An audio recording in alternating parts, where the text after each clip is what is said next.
Hello everyone. So this is my personal video, and of course it is directly on the main investigation of the day. This is kind of the main case overall, and that's the case of Clark Jones.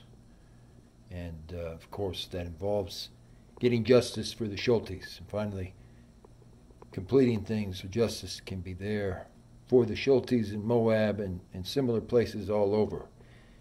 And I'll just say this has been a long time in coming, a lot being worked on with it. I have a feeling in another life or whatnot they were very, very real, serious serial killers. But looking at what happened with Lori Vallow and Chad Daybell, for example, I don't think he's going to have necessarily too much memory. All that said, there hasn't been a time where I haven't gotten knots in my stomach until I started encountering the Clark Jones situation. So this is a very big deal, and pay very close attention, please, to the video as well as the evidence as it's presented. A lot can be learned from it, and a lot can be taken away from it. So thank you again. This is more updates on the Kylen Schulte case in Moab and similar proceedings. Thank you. Okay, so here we go. This is in the Supreme Court of the state of Idaho. Mike Von Jones, again, a very, very close relative to Clark Jones, being specific with that name, of course. His full name, Earl Clark Jones. Appellant Mike Von Jones arranged to hunt big game in Zimbabwe, Africa, with HHK Safari's private tour, Unlimited LLP. He alleged he was entitled to offset any amount owed for the hunts that he engaged in upon whatever animals or livestock he came across and engaged with. Safaris Unlimited operates as a broker and booking agent for HHK Unlimited. Other than the hunting service provided by HHK, Safaris Unlimited coordinates and assists on all details of the hunt, including accommodations, transportation, and permits. According to Hingason, HHK requires that the client pay Safaris Unlimited directly for any services rendered by HHK in all instances. Whereas HHK is in the hunting safari business and agrees to engage SU, aka Safaris Unlimited, as a financial service agent for the sole purpose of coordinating safari bookings and payments from booking agents. SU shall be fully responsible for collection of all deposits, remaining balance, or also trophy fees for any kind of game or otherwise animals who are hunted. So in other words, Mike Von Jones went out there, and this has been proven now, there's actual records to prove this. He hunted all of these types of animals, often illegally, zebra, elephants, big game elephants,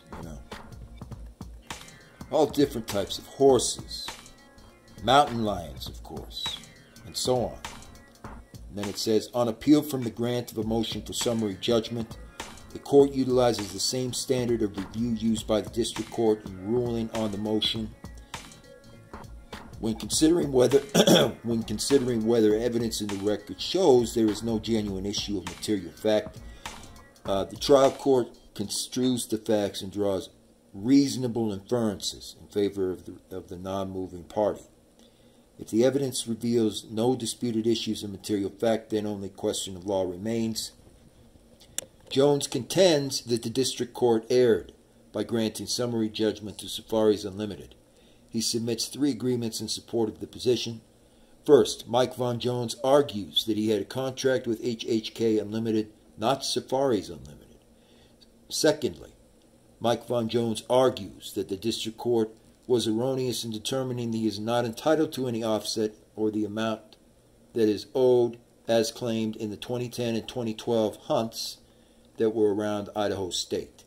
In response to Jones's first argument, Safaris Unlimited contends the invoice presented by the professional hunter and signed by Mike Von Jones establishes a contract between Jones and Safaris Unlimited, regardless of other arguments outstanding.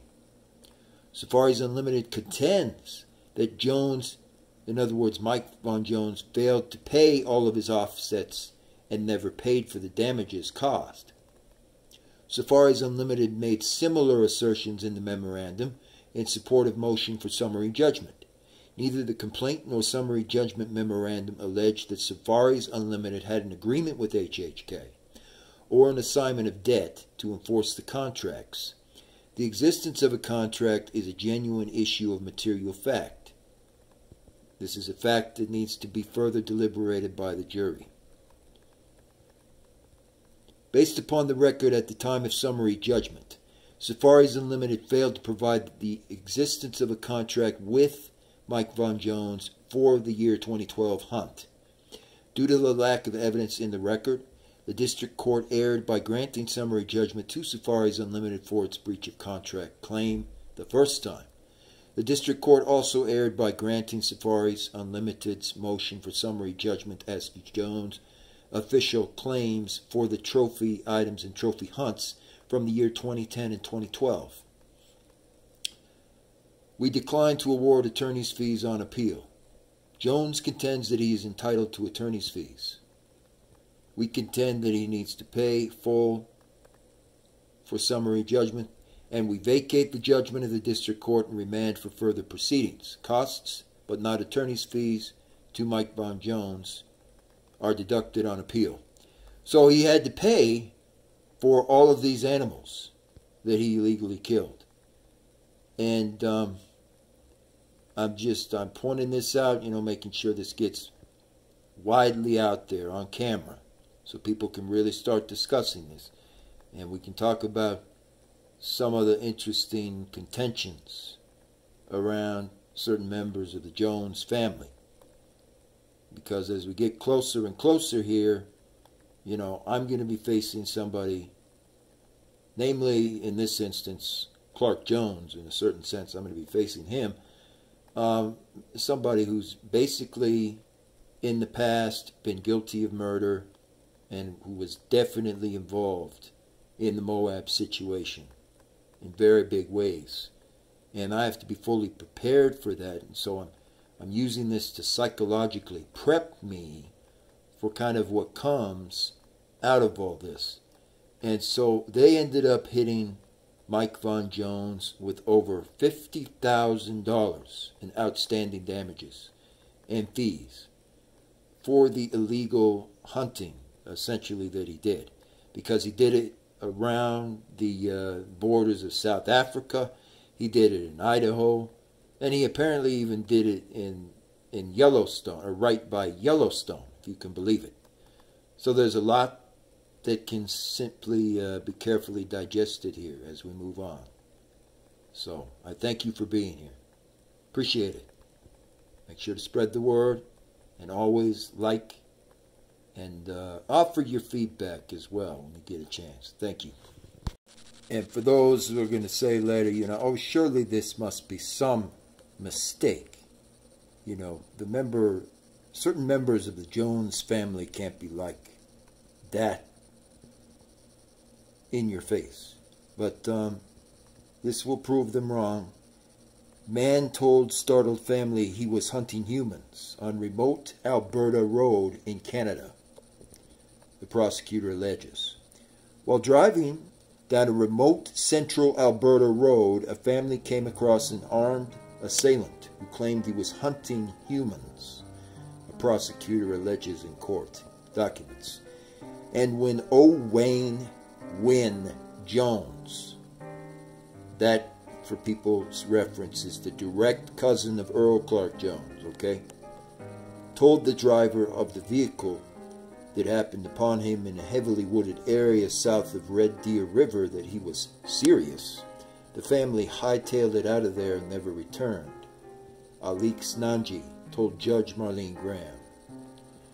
Graham argued with Nanji's request to have Owain Jones, age 53, sent for an assessment of his fitness to stand trial or whether he meets criteria for a not criminally responsible finding, after the accused refused to acknowledge the lawyer legal aid provided and insisted he wanted non-existent counsel.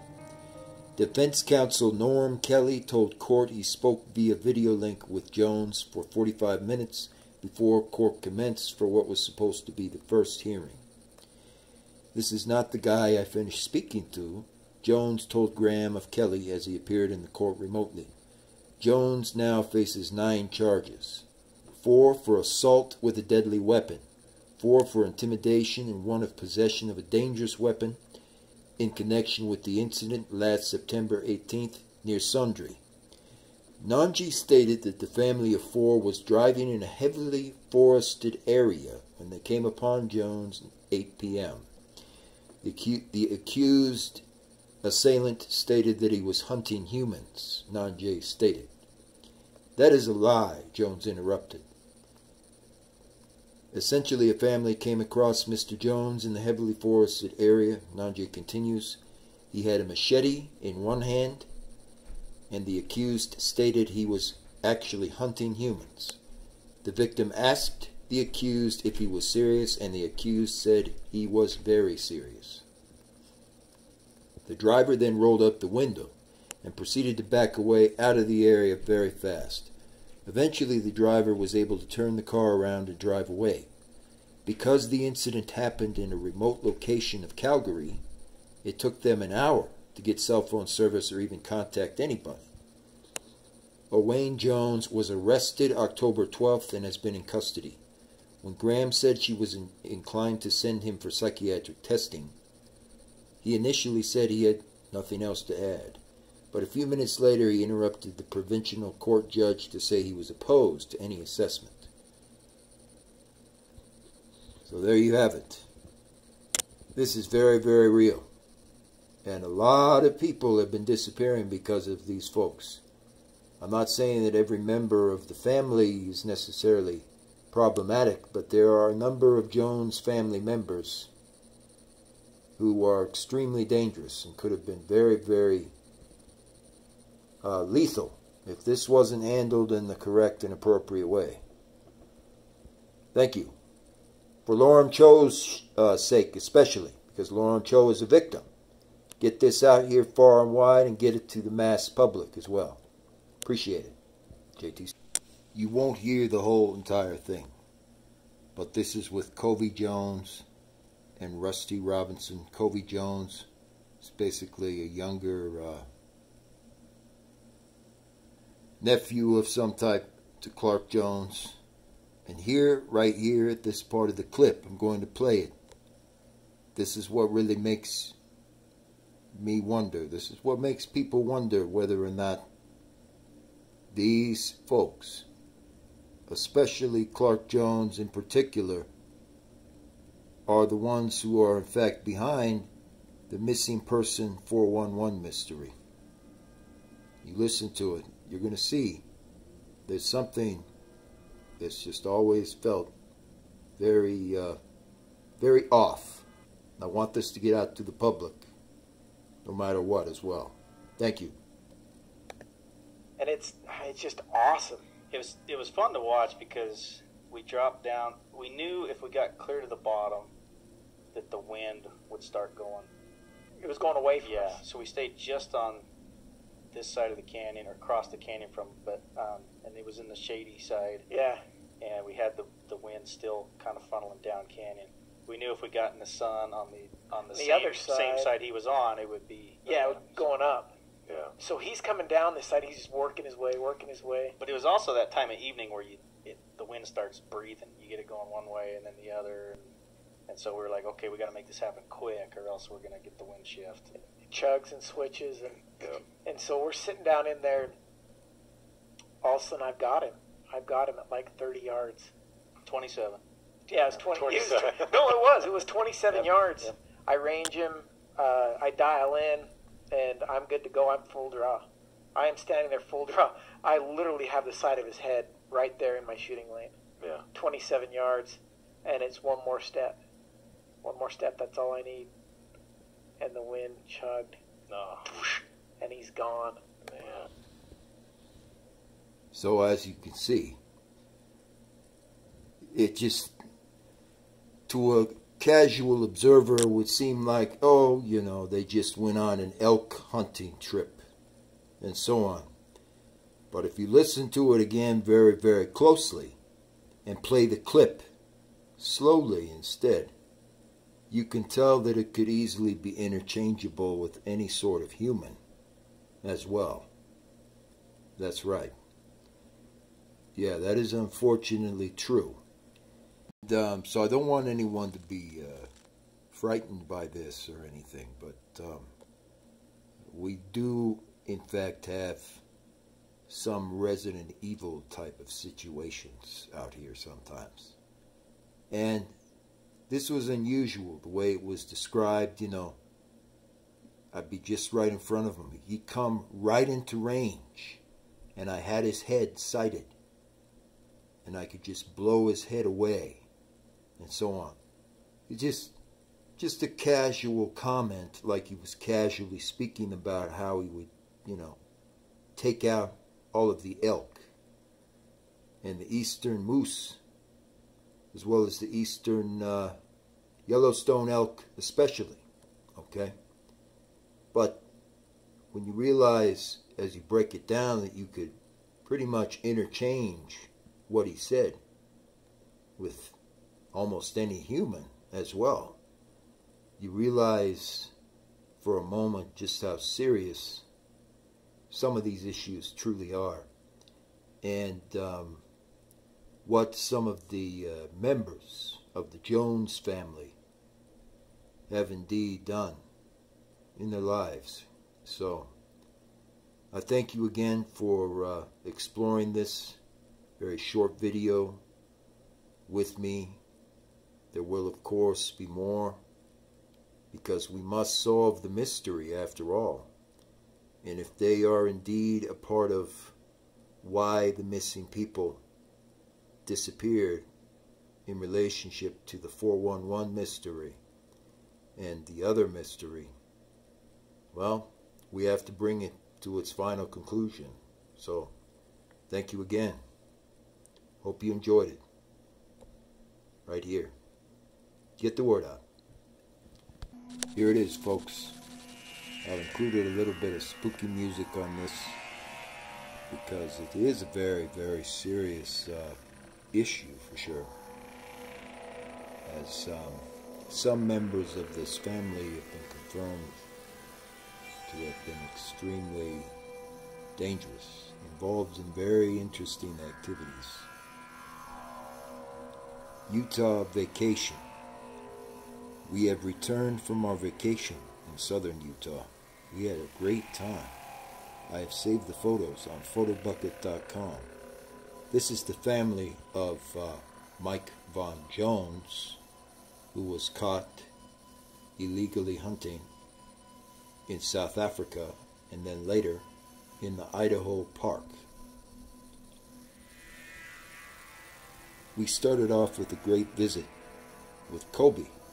He and Stephanie were gracious enough to let us invade their home twice. The next morning we left for Zion's Canyon in crappy weather. It snowed the entire drive, but it was not cold enough to stick to the road, so it was like driving through the rain. Magically, we hit Cedar City, and it was all sunny and clear. We arrived at Zion's Canyon at a 60-degree temperature with gorgeous blue sky. We hiked and took a lot of pictures for the 2 days we came out. Riker Jones even attempted to take Kalia on the Angel's Landing hike. If you aren't familiar with that, do a Google search. She did great up until the switchback section and decided it was not a personal trail that they needed. I personally don't blame them. We saw beautiful waterfalls and caught 1,200-year-old water outside. Then we were off to Bryce Canyon. The kids, as always, loved the drive, which is 1.5 miles down the road. Upon our arrival at Bryce, We had 4 hours before we could check into the hotel, so we decided to make the best of it. We braved the Navajo Trail with a stroller, too. Riker took the brunt of the punishment, hiking back out of the canyon, pushing Broderick in a stroller through all the slippery mud. Kylen and I took a trail ride to the canyon rim, which was a blast. I had the world's slowest horse I think I've ever had in a long time, or in history, and my legs hurt and I couldn't even kick the air out of my lungs. The view was worth it. It was spectacular, and my Jeep Wrangler, Kezia, took a liking to Kylen and made the ride enjoyable. On our way to Bryce Canyon, we stopped at the Grand Mossy Cave. It was a gorgeous hike, and the cave was just amazing. It's more amazing than I ever thought it would be. It had a glacier inside of it. There were ice stalactites and stalagmites everywhere. We then took the 120-mile drive of our lives to Capitol Reef, stopping along the way in the petrified forest of Escalante. Highway 12 is a sight to behold. It takes you through some landscapes including deserts, canyon walls, aspen forests, pine forests, elevations over 9,000 feet, and sheer cliffs on either side of the highway, more amazing than I ever remember before. They have two of the best restaurants. I like going to the Rim Rock and the Capitol Reef to see the petroglyph. I lost my lunch leaning over the something to get a good picture of the goosenecks.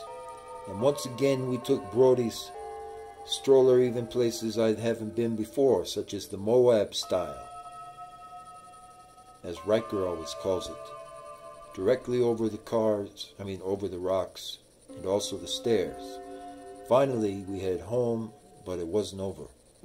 We stayed in Heber City at Homestead Resort, where Kylen and Riker swam in the crater they have. So they literally went out there and decided to swim inside the crater. Yeah, it is very interesting. These people indeed are interesting. We stopped in Park City and rode the Alpine roller coaster a few times. It was a blast and everyone enjoyed the thrill ride. The nice guy who was running it let us keep going over and over again. Grandpa Bob, Jamie, and Stephanie met us in Heber to ride the Heber Valley Railway. Now that place has basically been off limits for a while, so it's interesting that they're able to get into these places very easily, anytime they want. I spent way too much money on Thomas products of the gift shop. We spent the Easter morning in with Rod, Stacy, and Timmy. Rod made breakfast for us. Kobe and Stephanie came in, and Amanda got the monkeys, and Hank and Jack. The kids enjoyed the Easter egg hunt. We stopped at the Shoshone Falls, which is currently at full capacity. It was certainly a trip I will always remember. So, Riker Jones started working graveyard shift last Tuesday. Late at night. That sucks. But it was better than him working out of town, which is what most of everyone is doing today. The only problem is I feel like I'm working graveyard also. And once everyone is asleep, it is deathly quiet in the house. I'm suddenly wide awake. I stay up, staring at the walls all the time until I think I'm tired, and then I go to sleep. But no luck. I just don't sleep well when he is never at home. I'm hoping at some point I'll get so exhausted I finally pass out. I've been wanting to work outside because there are certainly plenty of things for me to do. But for the last week the weather is just so terrible I haven't been able to even move. So lo and behold, I finally broke down and got a Facebook account, I decided. I have to say it's a bit like being a crack addict. I'm not sure what that is, but I'm thinking it might be this. It's cool. I discovered a lot of old friends that I like that I don't have except some random creepy people. Do I have a point? Not really. I'm just tired, and if I take a nap, I will never, ever sleep. The one nice outcome out of all this is that I've been able to talk to Erica more. I need someone to talk to at night, so we both get on Facebook, talk on the phone, and chat at the same time. Now, this is all very interesting, folks. This is indeed part of the Jones family. And they are, some things they do is interesting, but they are very, very strange. Everything about their saga is quite strange. And they, in this case, were directly related to, of course, Clark Jones, which is not really a shock or surprise.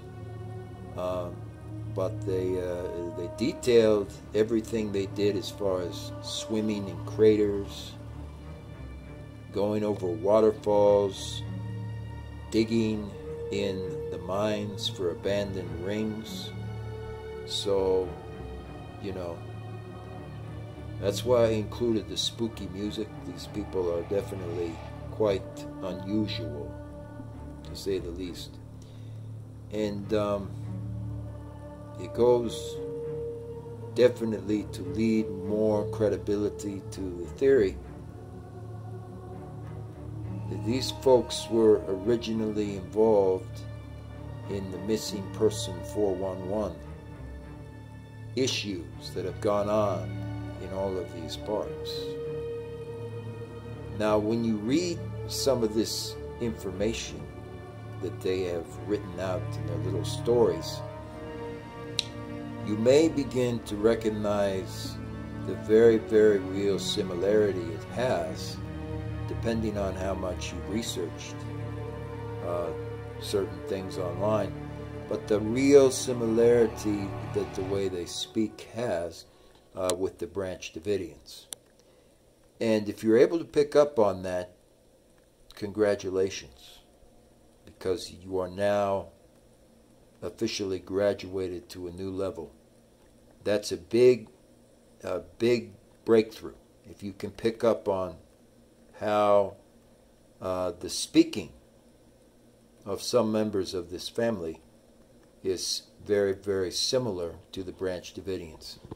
Thank you again. Not much more to cover here. Like I said, folks, you asked for it with the evidence and so on to back it up. So there's some spooky music playing here, and we are delivering.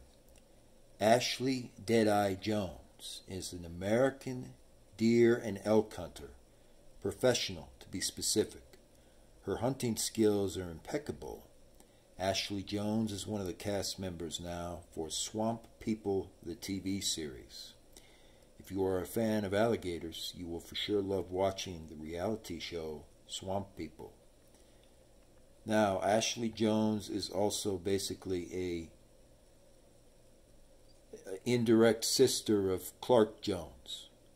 So, it is true what they say, that part of the Jones family in particular are some of the most unusual people you will ever encounter. And I think it is correct to some of the allegations that some folks have said, that a few of them lived near that ranch that has like Native American legends or shape-shifting or something like that.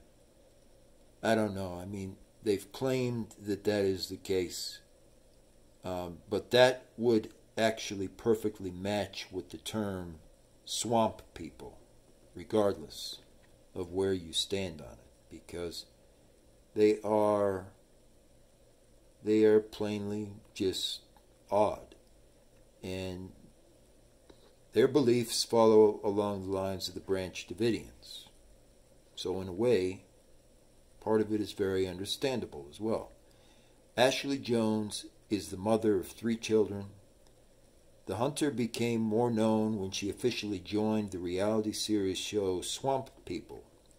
Before hunting alligators, Ashley hunted wild hogs for sport. One day, when the hunter and her husband were hunting many of these hogs, they met then Ronnie, a cast member for Swamp People. Ronnie recommended her to be on the show and recommended her to the producers. You might be wondering how much the hunter woman makes on a show and what her net worth is.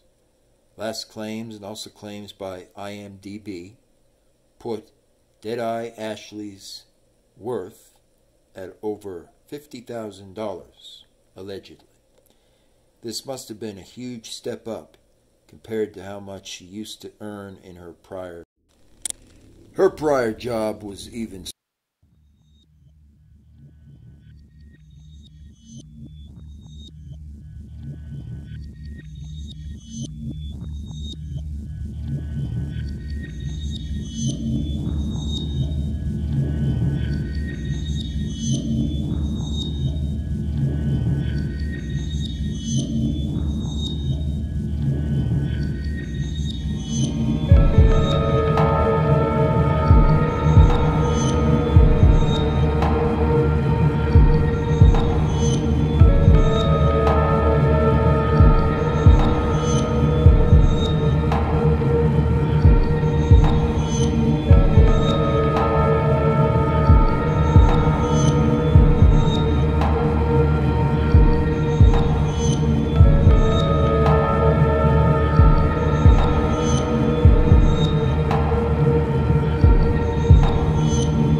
In their free time, the couple goes hunting and fishing all the time.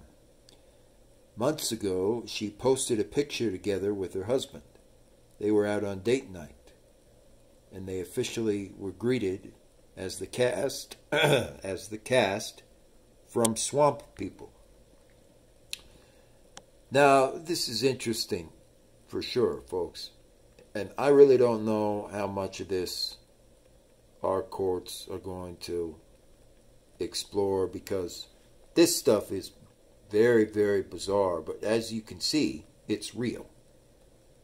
So at least some members of the jury will certainly be exploring it because of just how bizarre it is, but it's real. They call themselves Swamp People, essentially. They follow, still, some of them do, for sure. You know, they follow the laws of the Branch Davidians. So thank you again. Be sure to get this out there. Let's get it out to the general public. Thank you. So I don't really particularly care what anyone says.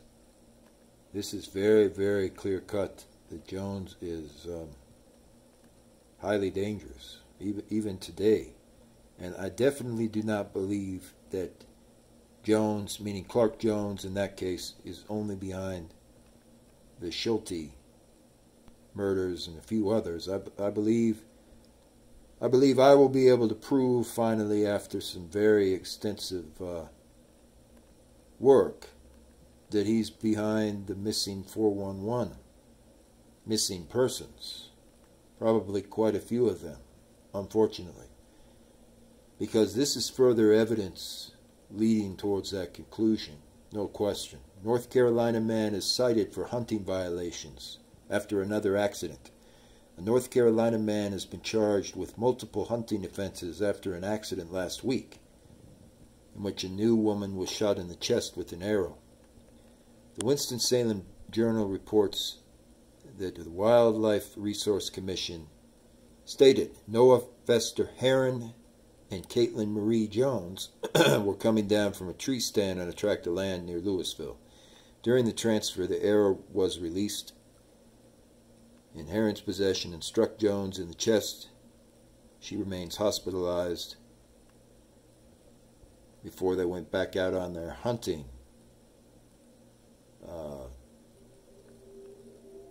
assignment again. He is also charged with 4 other hunting offenses based on prior activities, including hunting without a license and hunting big game without a license. The most recent deer season for archery ran from September 11th through November 5th. Very interesting. Make sure to keep spreading the word, no matter what. Thank you. Lastly, of course, here it is. Simply because it was necessary for everybody to be able to see it up close. This is the lodge where Jones would stay quite often here, right here in Moab. And that's why the music is playing, you know. It is extremely spooky, to say the least. Just the kind of environment it is. Yet there is also a lot of interesting activities as well. But it just makes you remember, folks, you know. Thank God some of these people don't fully have all their memory. So anyway, we'll be able to finally see a true, fitting resolution to this shortly. But make no mistake, this is the lodge they stayed at all the time, right here in Moab, including the hunters. So thank you once again. I appreciate your support. Make sure to get this out, you know, far and wide to the general audience, to the mass public, and let's get the Schulte case as well to be a very big topic in our news media. Thank you. Until next time. This is JTC Channel.